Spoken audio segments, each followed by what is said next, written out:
สบายดีพี่น้องสบายดีสุขุสุขคนสบายดีคุณตาคุณยายขอตูไม่ตูเด้อไม่ลิงลงมาบ้านพี่น้องอันไฮเจอามาล่าขึ้นไปอาหับท่าแม่ลงมาเนาะท่าแม่อยากลงมาเกือบเป็ดเกือบไก่ขึ้นไปแล้วฮะกันบ่เห็นที่จริงนะท่าแม่นั่งอยู่หน้าห้องหมออามาล่านะบ่เห็นกันท่าแม่กับบ่เห็นอามาล่าลงมาหอดบ้านเพราะว่าโวเขาไปในห้องไม่ลิงแล้วตกใจเอ้าก็เดี๋ยวเอามืออะไรออกไปได้บังหึงเลยลิงก็เลยพาลงมาเพราะว่าถามทันหมอเพิ่นว่า6 โมงหัวจังสิใส่ยาเพิ่นว่าออกเมื่อก็ได้เลยจังขับมาใหม่เครื่องคล้องกับป้าไว้อยู่พุ่นแหละลงมาเบิ่งมานำพี่น้องโอ้ยมาข่อยก็ได้กำเนาะ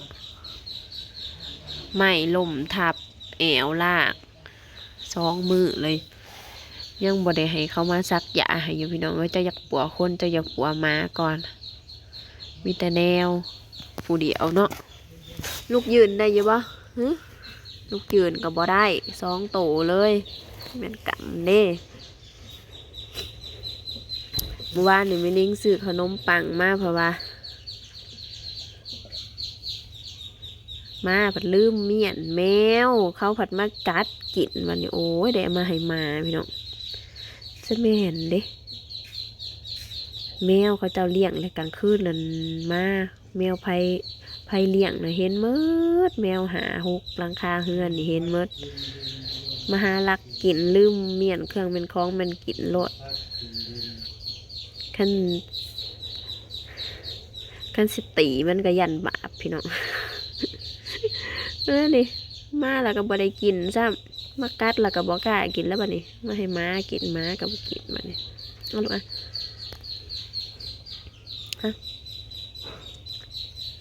แต่เลียนี่ฮึบ่ได้สิย่างได้บัดนี้สักยาเนาะจักย่างได้เดี๋ยวมีบุญออกจากห้องหมอก่อนสิพาไปซักยาเฮ้ยหมอสัตว์กับหมอคนปัจจุคนละทีบขั้นเชเขาจะมาซักให้อยู่เฮือนพัดบุมีผู้อยู่เฮือนพี่น้องแล้วพอก็ไปนาถ้าแม่กับบุอยู่ไปนำ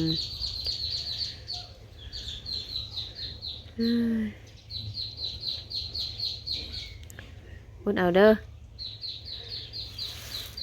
อย่างก็บ่ได้หมด2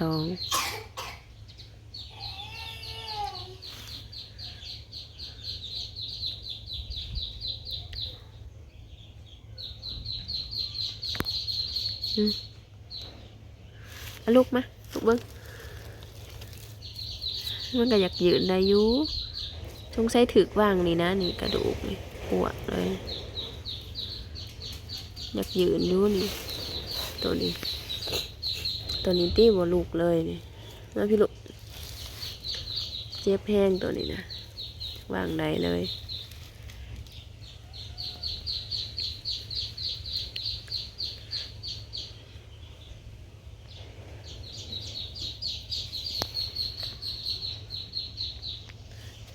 แล้วไม่เล่นกับสิเกียมเมื่อห้องหมอพี่น้องไปห้องหมอต่อกับห้องหมอบัดนี้จนน้อยก็เวลาใส่ยามีบุญ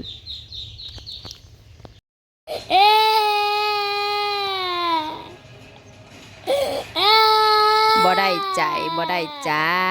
บ่ได้ใจบ่ได้ใจก็ซักเขาเลยมันคือโพดแท้มันเป็นแนวได้ใจนะเดี๋ยวนี้ฮึมันคือเอายากแท้บอกโอ้ย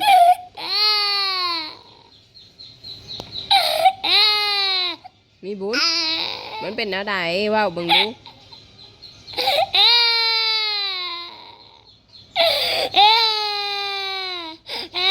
นี่แต่ให้โอกับให้โอเลยมันบ่ได้อยากโอได้เดี๋ยวนี้นะ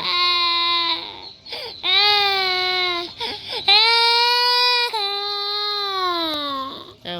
หายจนหมดฤทธิ์พุ่นจังเศร้าจังสิพาไปซักยา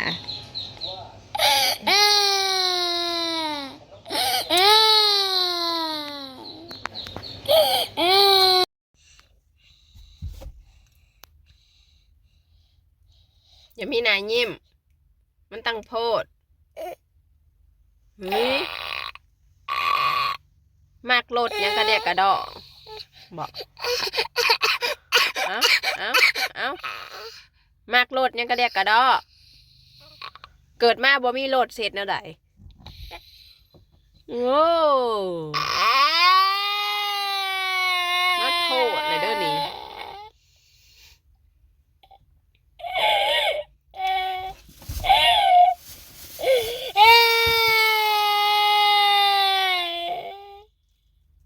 โอ้ยจะแม่นเฮ็ดปากเวอปากยาวดิ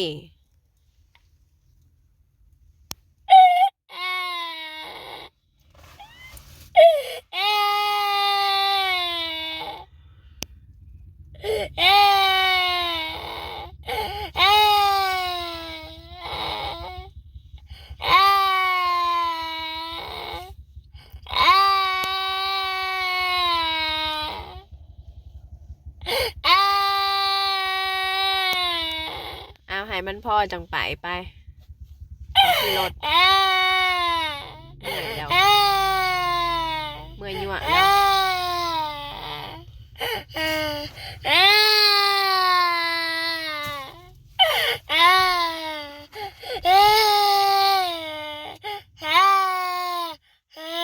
สิบ่สำบายแต่โตนะภูเขาติ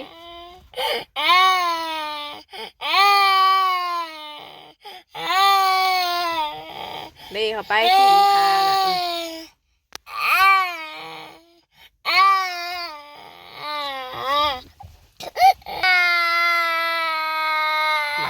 อีกแหละเดี๋ยวไม่ใหญ่แล้วไม่ใหญ่เกลือเป็ดแล้วพูเฮ้ยใหญ่เกลือเป็ดแล้วเ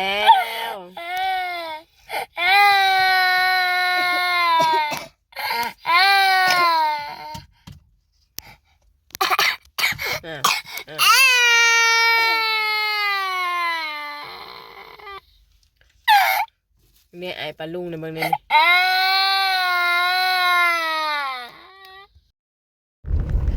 เป็นอะไรพ่อใหญ่มีบุญในขี่รถชมใจแล้วม่วนบ่พ่อใหญ่ลงในกระหายได้นี่น้ำหักโหลดเถอะบอกก็ได้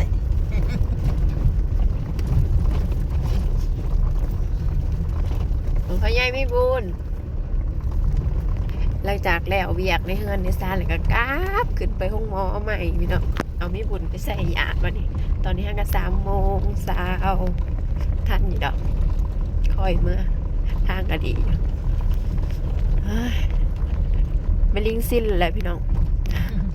เที่ยวคู่มือเด้สิ้นละล่ะบ่ได้ตกใจยังเลย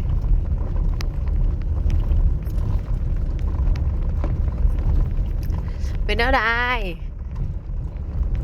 เพิ่นบ่มีไข่ดอกจักนอนบ่จักคือตาต่ำนอนในยากลุ่มเพิ่นเลยบ่นอนในเดี๋ยวนี้นะฮอดเวลานอนบ่ได้บ่ได้ยากจักนอนอะไรจักนอนอะไรพ่อจังหายจักนอนเฮ็ดใจยากได้เองขายยำใดยำนั่น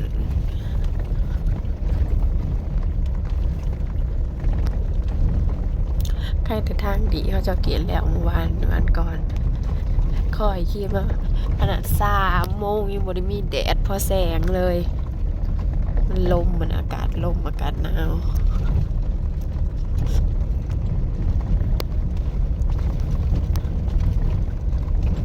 รับโรเดอร์นอนโรเดอร์เมื่อก่อนแล้วก็แจ็บอีกรอด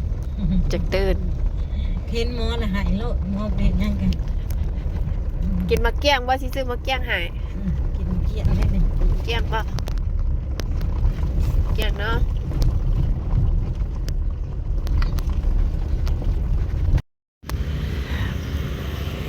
มาหอดหงหมอแล้วป้าวังสวยวังเศร้านี่รถบ่มีพ่อคันมาบัดนี้เต็มอีกแหละคนเขาดีใหญ่โตพี่น้องโอ้มีบุญเขาก่อนแหละโอ้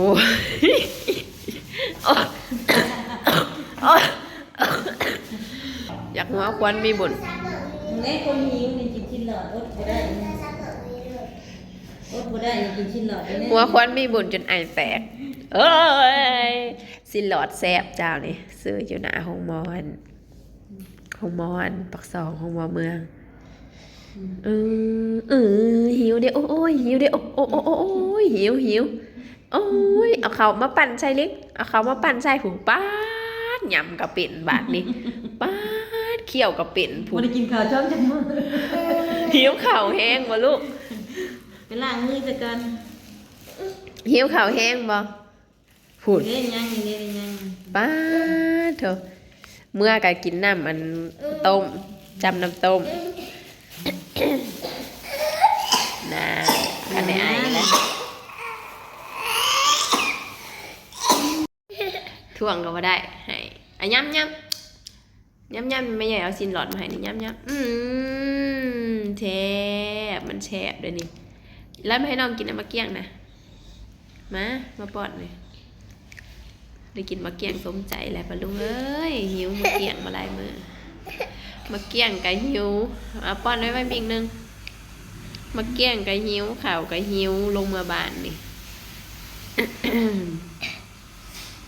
ซื้อไปเก็บหาบาท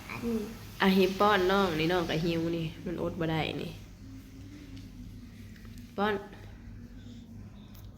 ป้อนหิวแฮงหยำนะไหมได้ไหมยังบ่แซ่บเท่าดินหรอกบ่ให้กินชิ้นหลอดจ้ะมาดกัดชิ้นหลอดตั้งแต่อยู่ในรถพี่น้องซื้อแล้วก็จับเอาให้แล้วก็กัดกระตุ้ยมานำรถแซ่บแฮงแซ่บแฮงมาไอ้แซ่บแฮง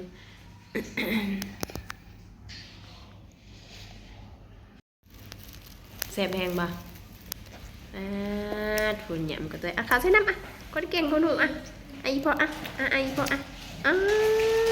โถอีพ่อมาเก่งเท่านี้โถพ่อเขาไม่เขาแซ่บเท่านี้ไว้กินแต่ของกินก็ไม่ได้เคยมากินแต่ของกินมันก็เป็นสร้างเท่านั้นแล้วมา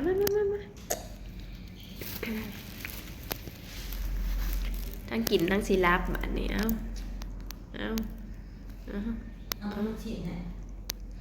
ทั้งกินทั้งซีรับเอาก่อนบ่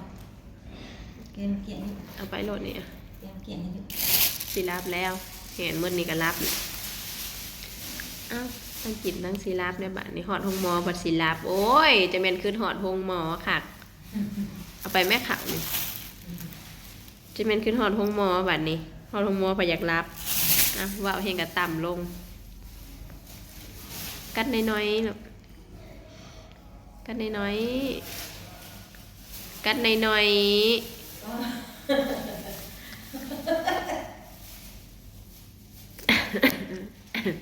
เดี๋ยวอีเมชิซื้อมาเห็ดให้กินเด้อคันเดียวนี่แซ่บใส่ขิง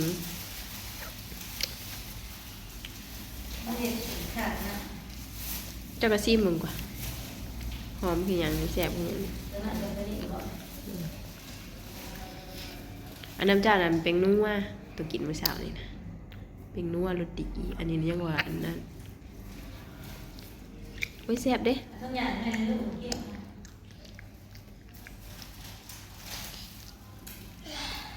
เหยียบคนอื่นมันมาเหยียบที่นอนกับนั่นแหละรู้ตีนนะ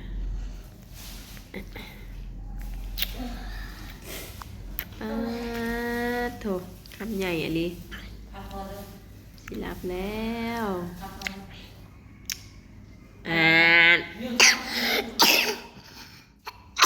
นั่นดิออกแล้วนี่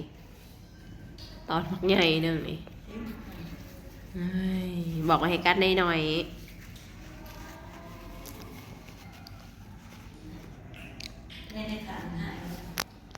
กินได้ไหม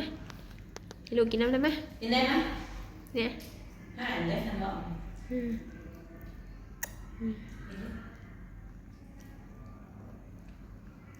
โอเค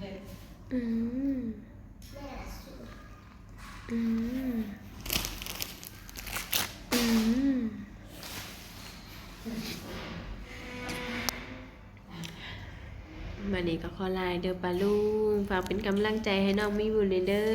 อปลาลุงคุณตาคุณยายพ่อตุ้มแม่ตุ้ยเอ้ยสำบายดีหอดห้องหมอแล้วอยากนอนแล้วบัดนี้บ๊ายบายมันเป็นจังได้บ่ได้ดังใจก็อีอยู่มันเป็นจังได้เว้าเบิ่งดูบ่มีบุญปะเมื่อซะปะโอ้ไม่ใหญ่กับเมื่อยแล้วข้อหักข้อเหี่ยนอยู่ตื่นมาแล้วก็หายอย่างเดียวบ่ได้ใจเมื่อยได้เนาะไปก็ได้ไม่ได้อยากให้นั่งเบิ่งนั่งเฝ้าอยู่คันได้เครียดแล้วบ่ได้สนใจไผดอกเมื่อยก็นอนหมอก็เอายามาให้กินบ่ได้อันใส่ขาใส่นั่นรอบนี้ทางเบิ่งมื้ออื่น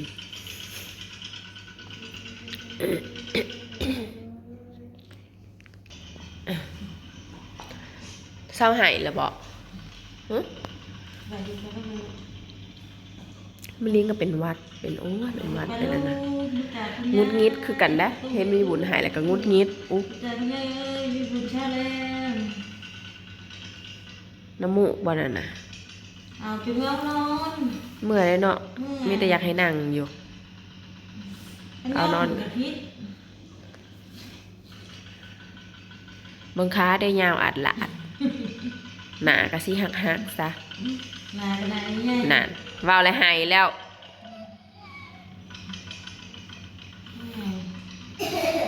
หายไว้ก่อนเสียเมื่อนอนกอดไว้อยู่เฮือนพุ่นล่ะพี่น้องเอ้ยพอละเมื่อยแล้วเมื่อยอยู่ห้องหมอแล้วเที่ยวแต่ห้องหมอเนาะมื้อเฮือนเนาะ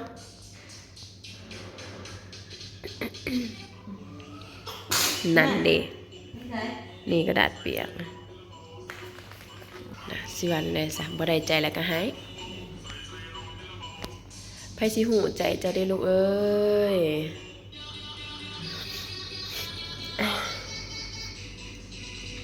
เยอะเจ็บแอบกับเจ็บ เพิ่นนอนบางค่ำเนี่ยก็ตื่นพอดีหมอมาปลุกให้กินยาแล้ว นอ ตื่ น น เล เลย ย น้ำเลยนอนเลยก่อนแล้ว เด้อ เด้อกูแล้ว ไหวซ้ำนะจ๊ะ โหเอาขึ้นเมื่อคืนนี่วะ แม่ที่จะอยู่นอน เฮ้ยล่อยกูเผาในซิโซ่ก่อนล่ะ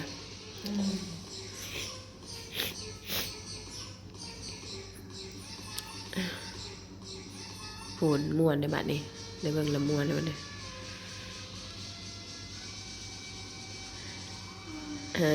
หัวในบัดนี้ม่วนได้บัดนี้ถึงบันม่วนเด้อบัดนี้มันบันไหเด้อจังน้อยก็บันไหมาดอกนานมาทานในเมิดควม แน่นมากเลยหมดแอลนั่งนึกว่าจะ เมงสิขึ้นเปลี่ยนบัดนี้มานิมลิงกับคอลายเด้อทุกคนฝากเป็นกำลังใจให้น้องมีบุญและแม่บุญในเด้อทุกคนไปแล้วสบายดีบ่ไหวแล้วสิขึ้นเปลี่ยนกันสิขึ้นเปลี่ยนกันอ้อยสงสารแจ้งสงสารมุมมือไปวันๆ